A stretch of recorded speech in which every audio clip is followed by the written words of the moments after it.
Update lang ta mga ka-RB, good morning. So natay katingaw no next week. Pat lang isa ka bulig.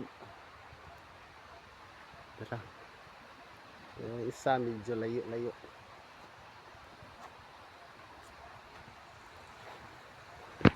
So May 30 March 23. May 30 na to ni katingon. So next week dagko na siya. Pero kulang pa sa edad gyud ato ning tugsunog kating gaan pa gyud. Dili pa gyud siya kuan kanang bugat siya ba. So na-apply May 30 dito ang atong katingonon. So diya sa mga karbi.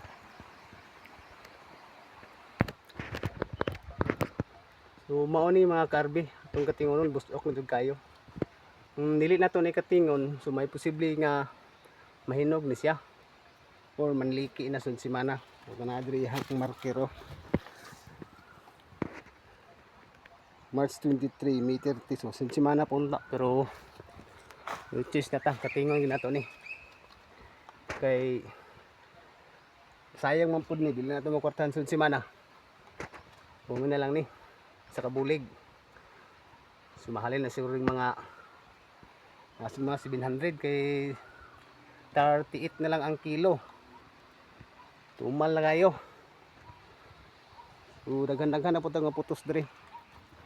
Kada semana lang taga pamutos. Every Saturday.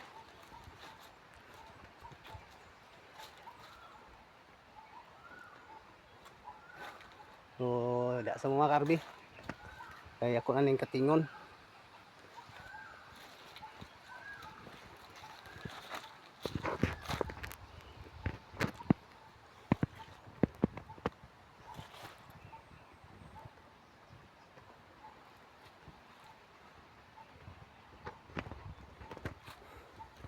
Pagka na may sigatukad ay.